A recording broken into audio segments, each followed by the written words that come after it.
Welcome to the Darkstream, Voxday, voxday.net, and unauthorized.tv.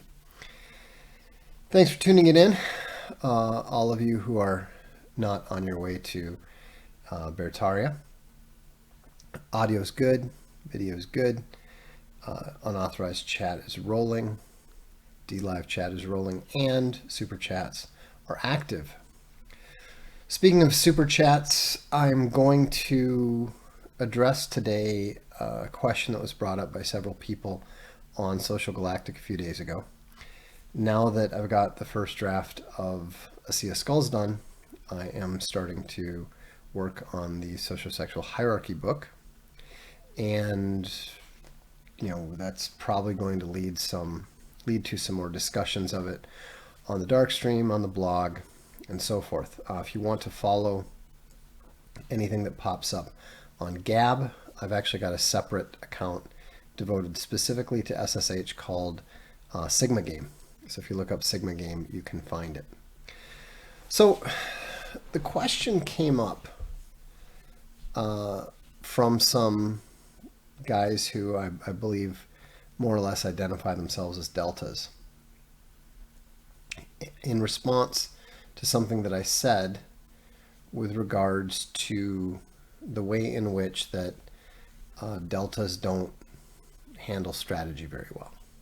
That, one of the reasons that deltas struggle when they find themselves put in a leadership role is because of their fundamental delta perspective not necessarily being in line with the perspective that is required for a leader who is supposed to provide direction to the group.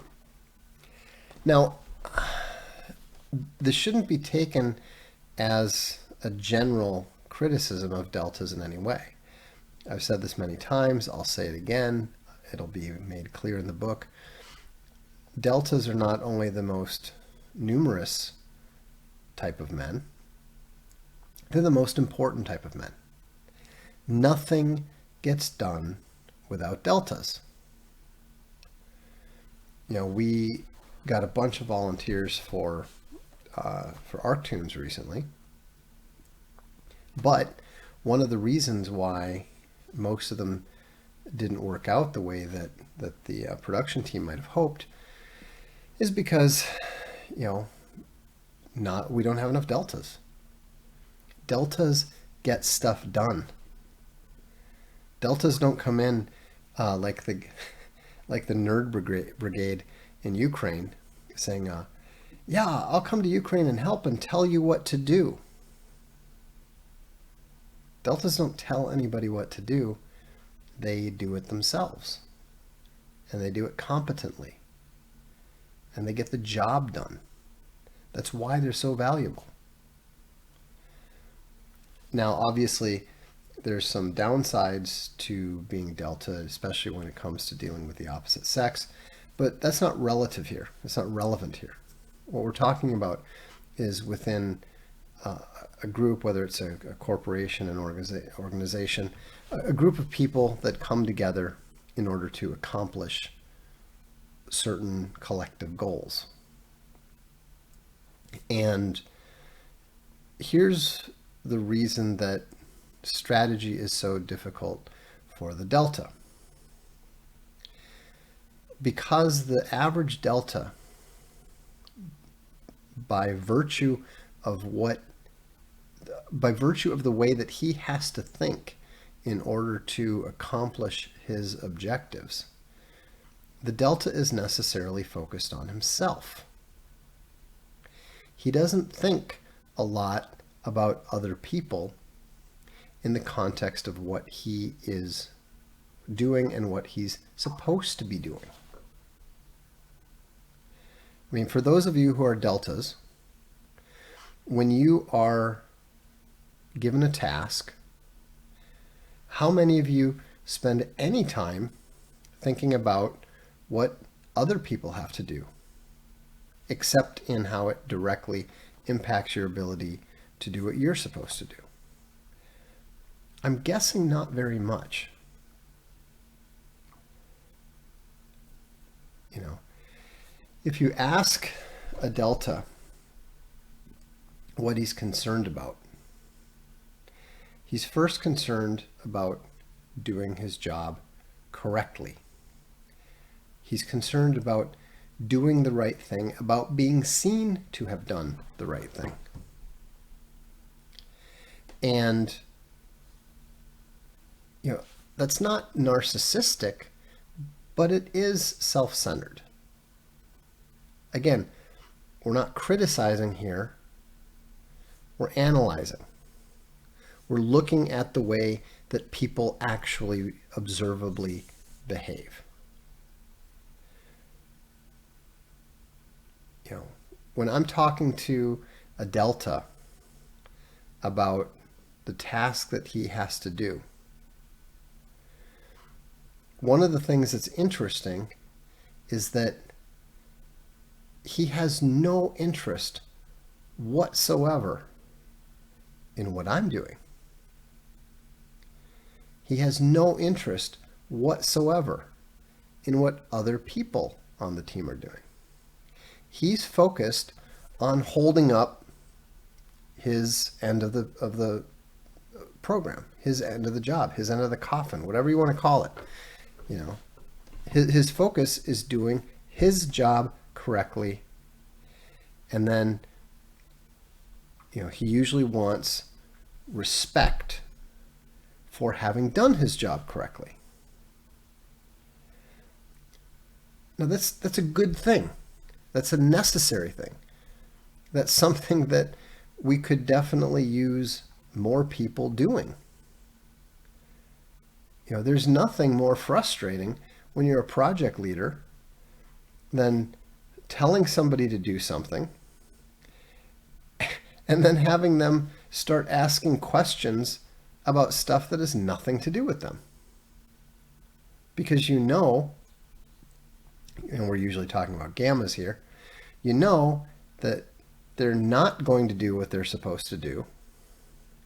And they're probably going to blame their failure to do what they're supposed to do on somebody else. Deltas don't do that. And that's good, but that's not good when your role involves not just thinking about what other people do, but planning what other people are going to do.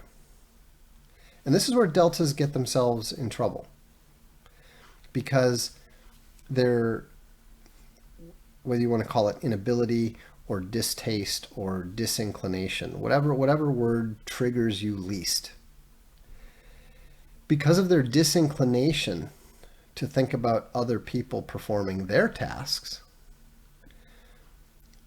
the Delta is usually going to take on too much work himself. He's going to try to get it done himself.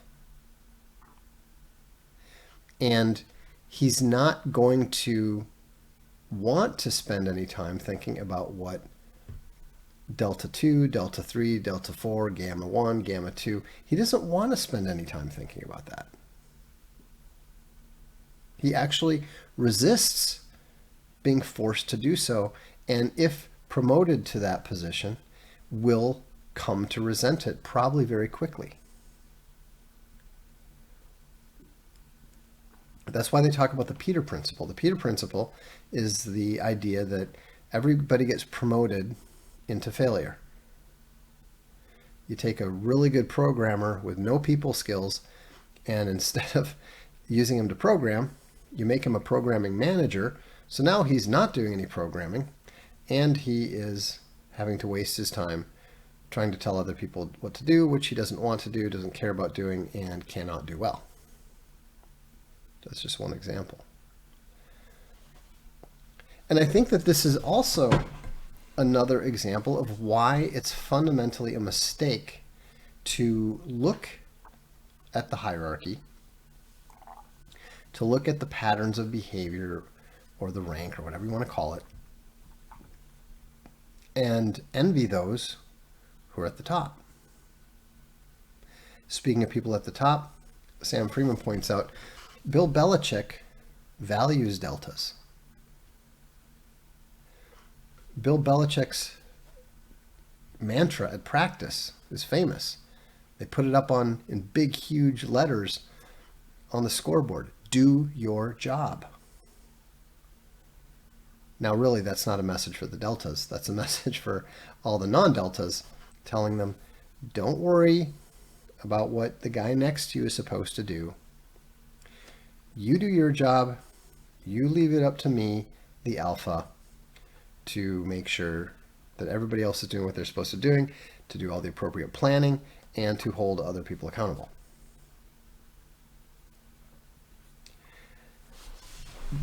But if we think about this, if we take this principle, this observed principle that deltas don't do strategy,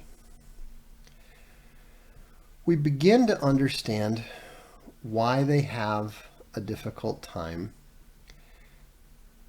in relationships with women.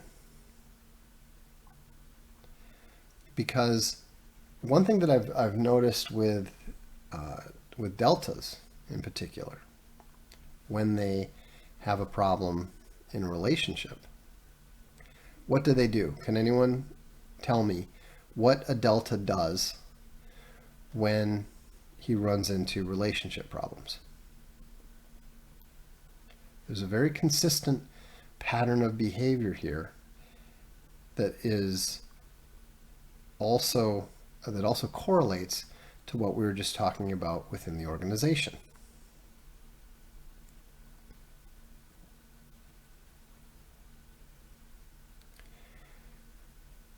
Q 1882 he says, works harder at saving it. Yes, that's a broader way of putting it.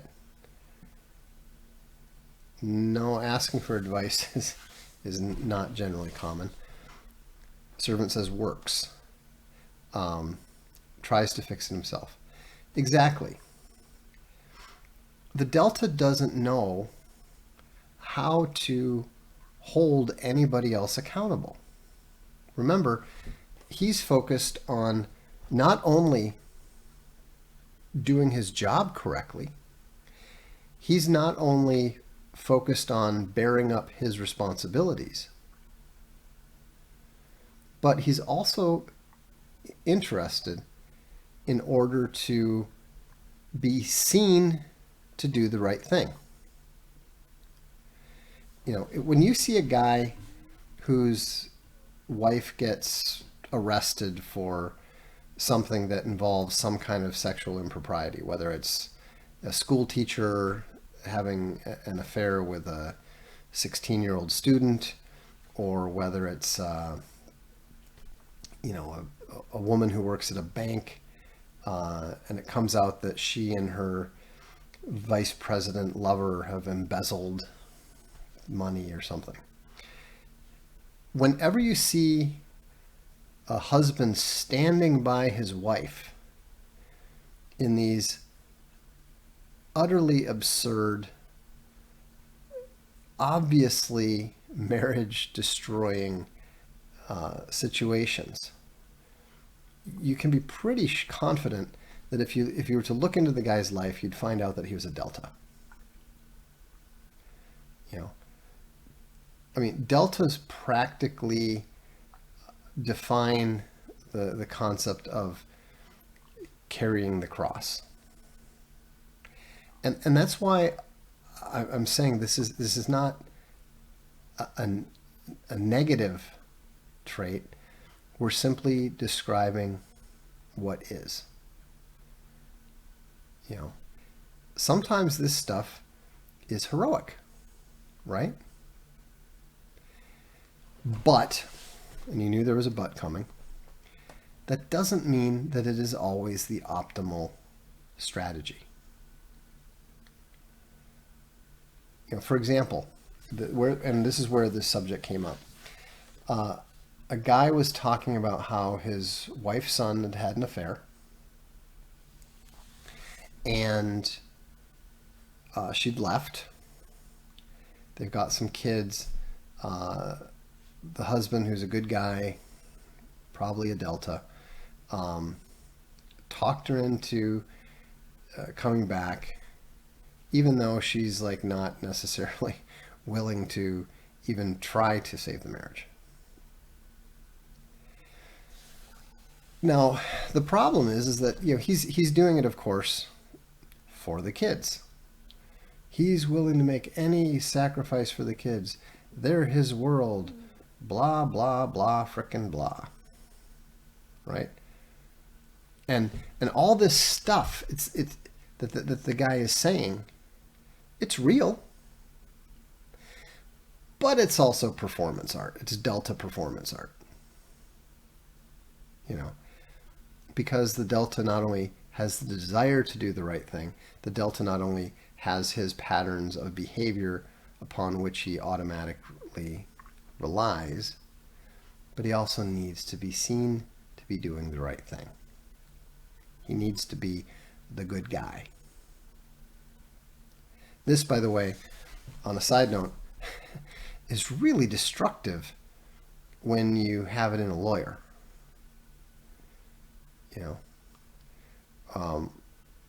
In one situation, we worked with a Delta lawyer, and he genuinely believed that if you just showed the judge that you were the more reasonable party and you were a good guy and that sort of thing, the judge would rule for you. I pointed out to him that this just didn't work that way, and he said, I'm beginning to question my entire career at this point.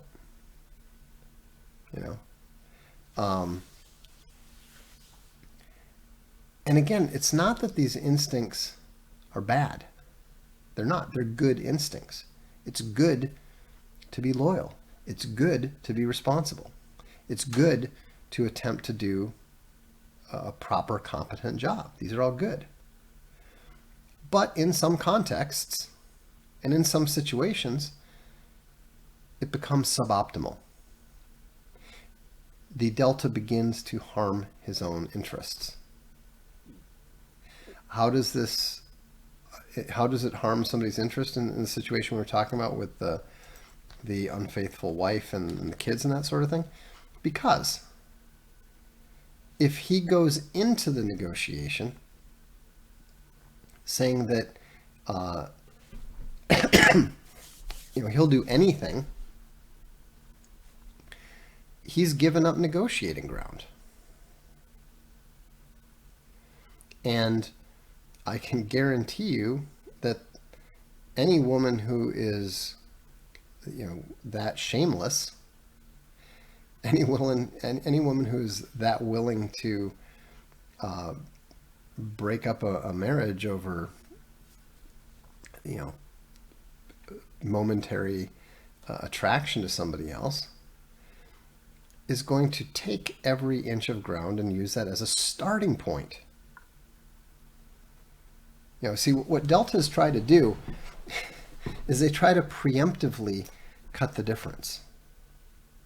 They try to preemptively say, well, I could be over here, but I'm going to come all the way to here and create a good example for you to meet me there. Meanwhile, the woman, the non-Delta, says, oh, well, that's your starting point. Okay, we'll split the difference from there. So instead of ending up at 50% where he thought he was going to be, he ends up at 25%.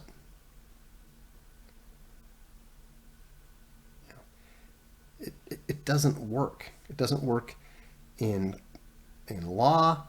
It doesn't work in relationships. It doesn't work in business.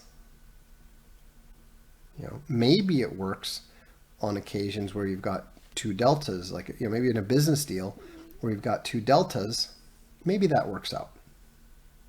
Maybe. But it definitely doesn't work out when you've got an alpha and a delta, when you've got a delta and a woman, and so forth. And so, what's the correct thing to do for the delta in these situations? Well, what he needs to do is get advice from people who are better at strategy, from people who are better at looking at a situation and not primarily being worried that everybody's going to think you're the good guy. That doesn't mean that you have to be the bad guy. That doesn't mean that you have to be disloyal. That doesn't mean that you have to do anything wrong. You know, I'm not saying, oh, be shady, whatever, but get advice from someone who is capable about thinking about more than how you're going to look at any moment. Especially to those who are on the other side. I mean, if your primary goal is to look like a good and reasonable person to your enemy, you are going to lose every single time. You know, it's really frustrating when you're talking to a Delta, because anything out, I mean, when you're trying to give them advice, whether it's solicited or not, it's actually very similar to trying to talk to somebody who strongly prefers dialectic about rhetoric. The person who strongly prefers dialectic thinks all forms of rhetoric are dishonest, which means that they will completely fail to communicate to anyone who's limited to rhetoric. If you think all forms of Chinese are dishonest and refuse to speak Chinese, you cannot talk to anyone who speaks only Chinese. I mean, it was amusing. Just today, there were two people on Social Galactic who criticized the very popular and effective meme comparing Nagasaki to Detroit. You know, they said, well, this meme would have been more effective if it had used a different picture of Detroit, because that would have been more accurate.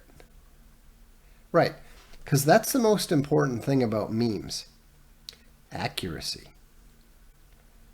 And I just said, look, you guys don't understand rhetoric.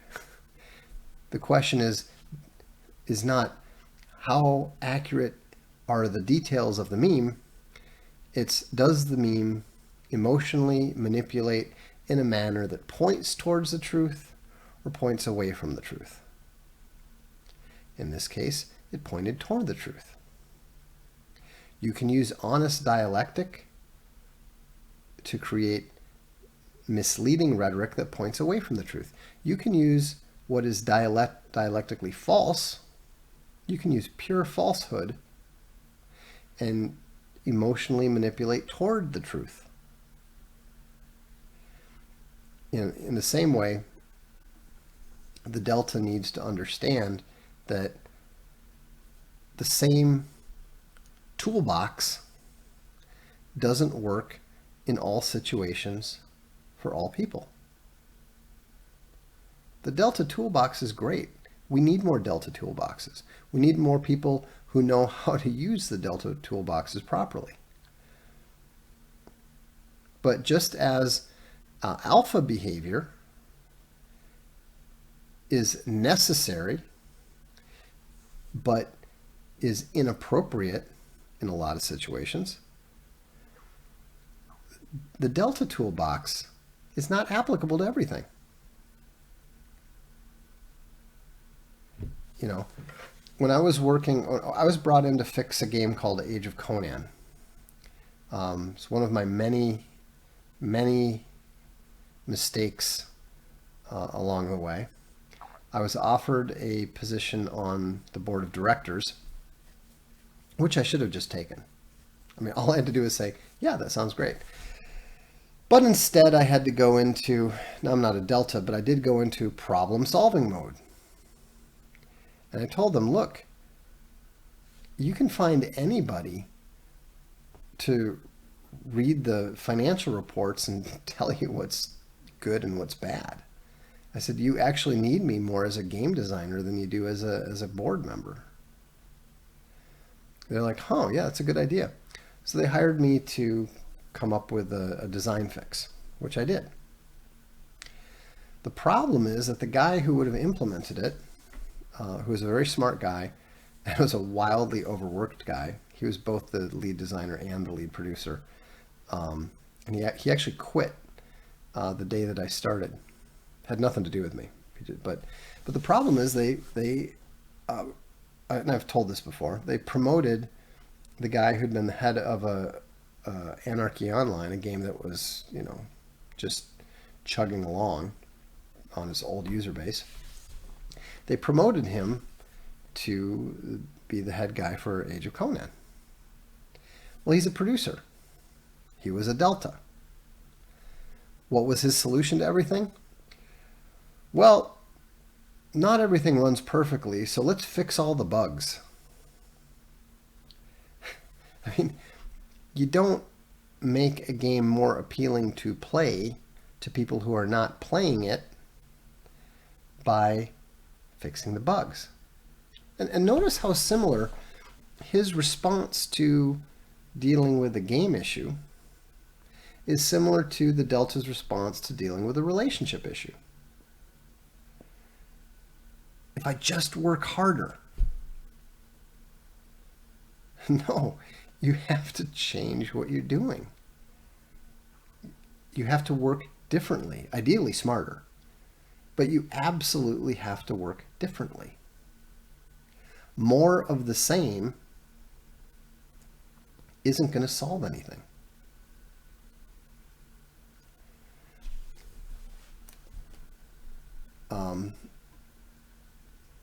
Shadowhand says sometimes the bugs create fun. Yeah, that's irrelevant though. I mean, that's not the point.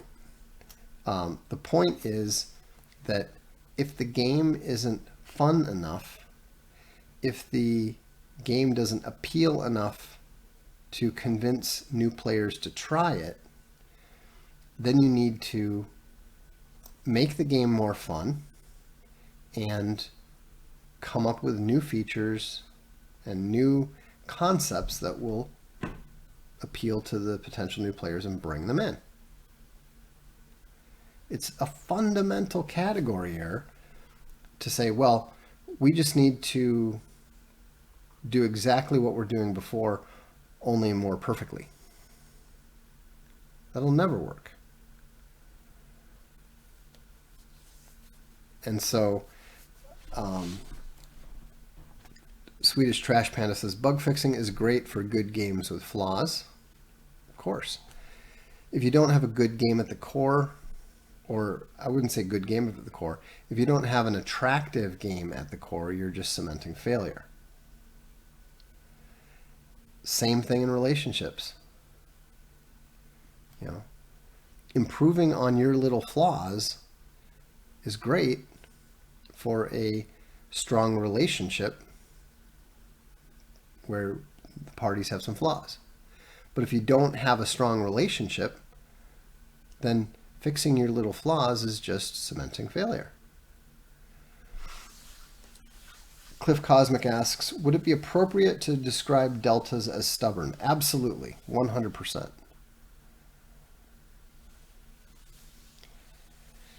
Exterminator Bear says, Vox, with pursuing relationships, a friend's advice was specifically, don't be you. It's not working. I told him I'm not. Maybe you told him that, but,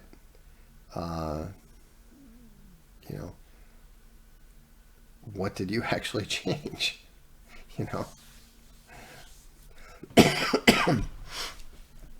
I mean, what the thing that I personally find frustrating when I talk to deltas about relationship issues is that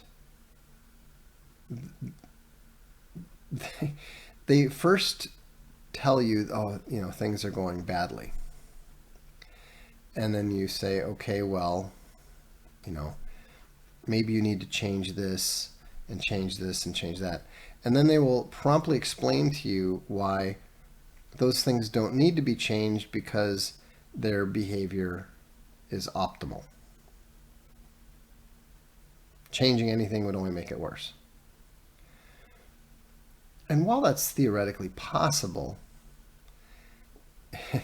it's pretty unlikely, especially when you see the same pattern over and over and over and over and over again. And because I mean, we have these patterns of behavior for a reason. We move into those patterns because that's what's comfortable for us. And sometimes it really screws you up. I mean, I was wildly, totally, and completely unprepared for a marital relationship. And that was directly related to my Sigma pattern of behavior. It's probably not that hard to guess. What does a Sigma do when there's any sort of problem that is sufficiently irritating to him?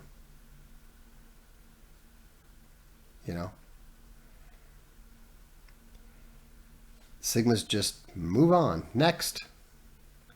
Well, guess what?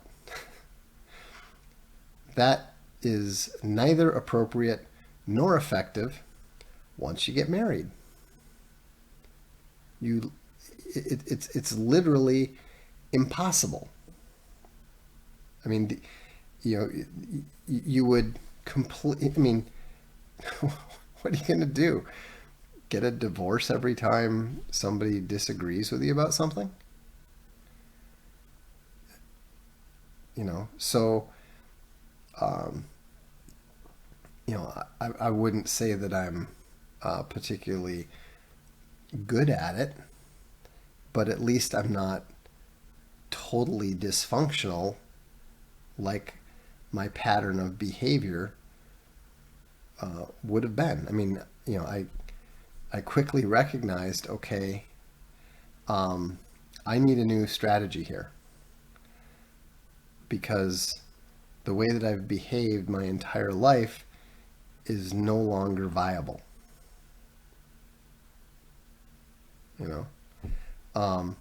So that's why I'm so confident when I tell deltas that, hey, you can change your pattern of behavior within a relationship or within an organization. Because I did. I had to learn to.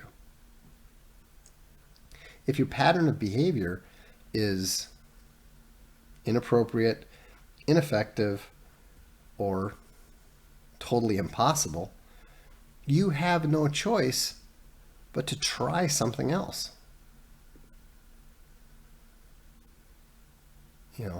And the problem for the delta is that there is a reward that he'll get from other people.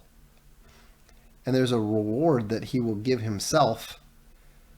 And, he will tell himself, she'll see how hard I'm working. She'll see how much I care.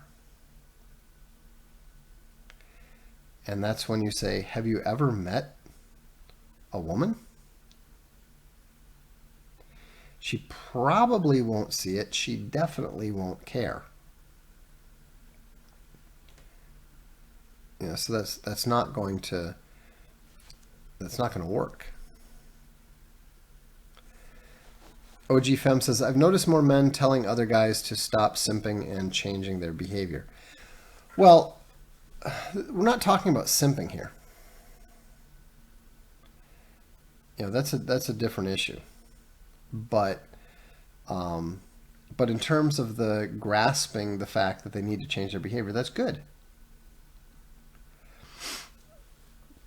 VFM Bear says, am I the only one thinking about deltas and churchianity right now?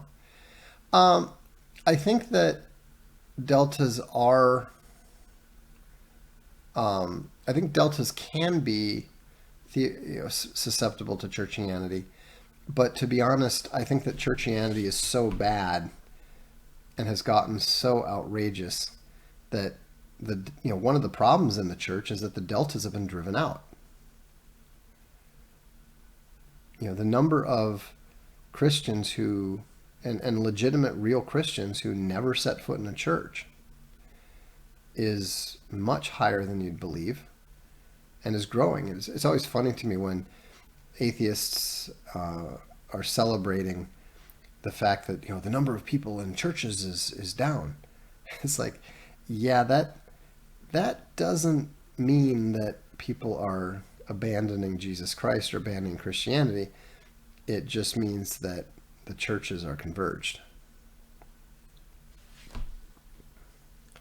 Beardy Bear says, and the women lead with or without ordination. That's correct. And yes, the deltas are more inclined to let them do it. It's the deltas and gammas that accept female leadership. Alphas absolutely reject it.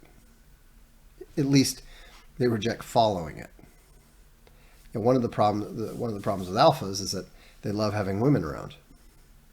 So they're happy to, they're happy to have an entire female board of directors and all female vice presidents. But that's just because the alpha likes to have harems around him. And also that's a short-sighted alpha because, we all know what's going to happen to the organization. What does an angry delta look like?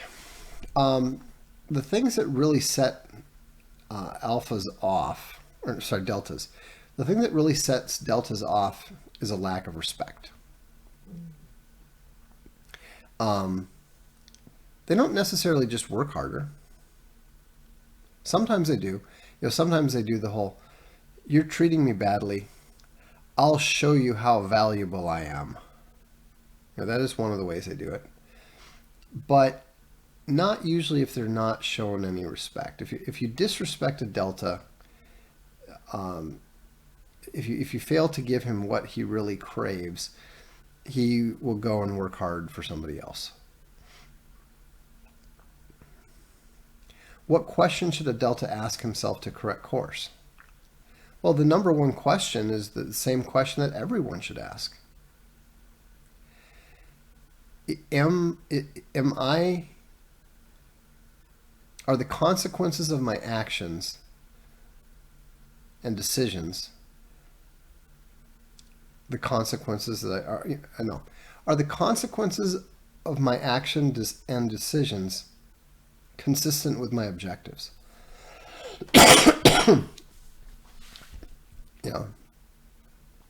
Now, it's important to understand that, in the context of relationships, it takes two to tango. There are some things you can never fix.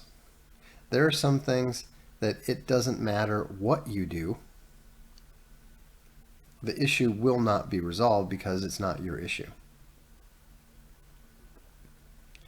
So, as long as it's understood that some things, don't have anything to do with you, or they're just beyond your influence, then I think it's important to say, okay, I've done X, I've done Y, I've done Z, and this, I ended up here. That's not where I want to be. So I'm going to, can I alter X, can I alter Y, or can I alter Z? And if I do one of those things, where is it likely to take me? But again, remember, deltas don't do strategy well. So for deltas, if you're a delta and you find yourself in need of working through different possibilities, find a friend who has that capability and talk things through with them. and listen. When you are seeking advice, and you know what my advice is going to be. When you are seeking advice, shut the fuck up and listen. Don't explain. Well, that won't work. Things are different now. Well, that won't work. This person is different than that person. Well, that won't work. This situation is different. Okay, maybe you're right, but you don't know. Try it. You come up with a plan. You consider your various options. You choose what looks like the best of them, and you try it. If you keep deciding that your current behavior that is getting you where you don't want to be is optimal, you're just being retarded. It can't work. It won't work. It never works. I need to change the battery here, so hang on a second. Let me turn off the camera for a moment. I think I have another battery here.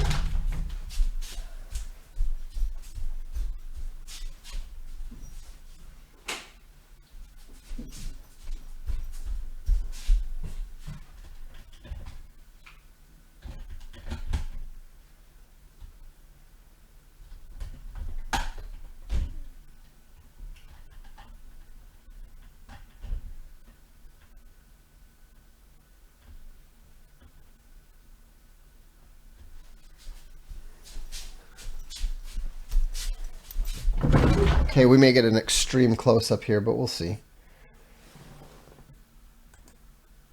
Oh, they're pretty good. Not bad. Sorry about that. Powers It Bear says, does Pareto principle apply to male-dominated jobs? You'd think higher percentage of deltas would skew it. Pareto principle it's just a general principle. Don't take that 80-20 rule too seriously. Yeah, if you got more deltas, then it should be more even.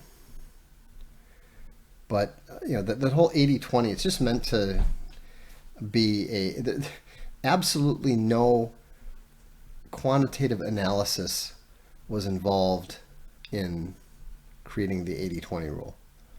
It's just a rule of thumb. Rainline says, treat a delta badly and sometimes he will work harder to prove you wrong.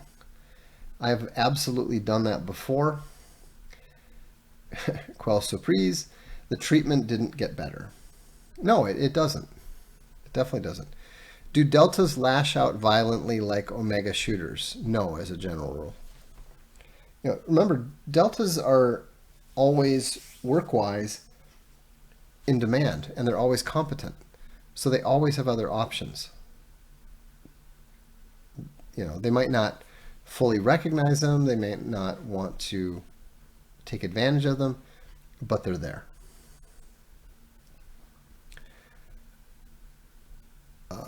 Ironic Keyboard says, any advice for a Bravo in the role of an alpha?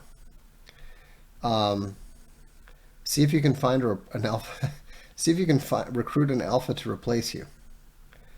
Other than that, I would say don't hesitate to be decisive and stop asking everybody what they think you should do.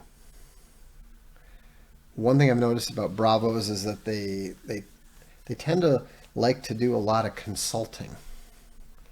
They like to actually, that's something that both Bravos and Deltas will do. This may sound a little contrary to what I was just saying, but they ask for too much advice. Like basically, they don't make any decisions themselves. They bring in consultants, ask them what they should do, and then do that so that they have somebody else to blame. Yeah, so that's my. I guess that would be my main advice for a Bravo in the role of an alpha, is bite the bullet and make the decisions aggressively. Because what you think of as being really aggressive decision making is like hesitant alpha. You you literally can't be too decisive as a Bravo, and that's true for that goes for deltas too, for who happen to find themselves put in an alpha position. What interview questions would you ask to find a delta? My first question would be,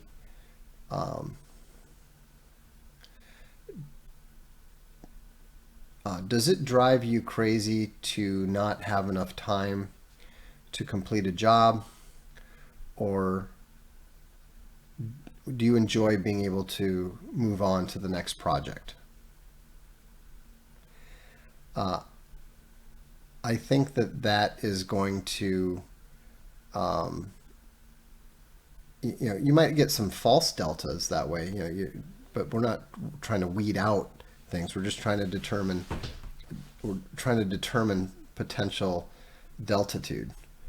I think that anyone who says, I can't stand it when I'm not allowed to do a job properly.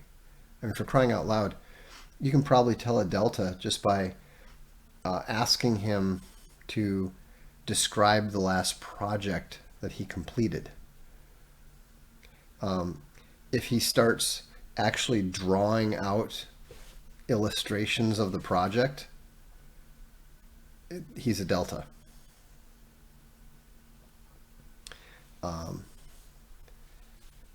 You know, the the gamma will, uh, you know, come up with some long-winded wall of text about how it was this really important project and it would have worked really well if people had listened to him, you know. So deltas and bravos are also lovers of ESG?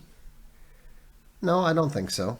I mean, they just like having women around. I mean, both deltas and gammas tend to meet women through their environment.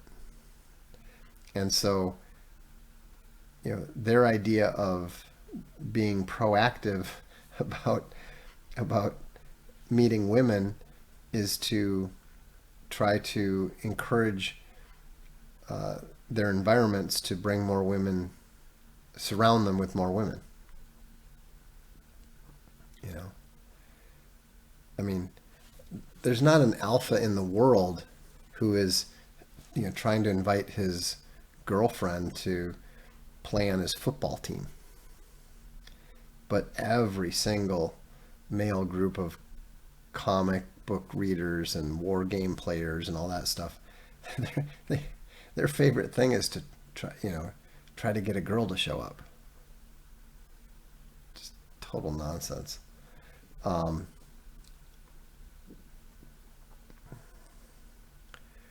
what would you recommend a delta do when he's disrespected at work?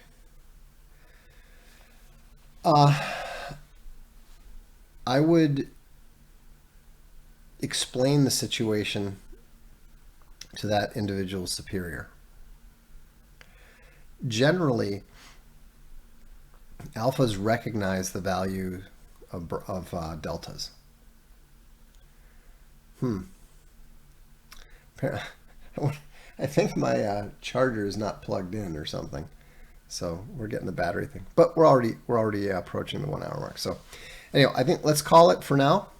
But hopefully this has been useful on the delta topic. We'll be dealing more with this, and we'll be dealing more with some of the other patterns of behavior as well in the next few weeks.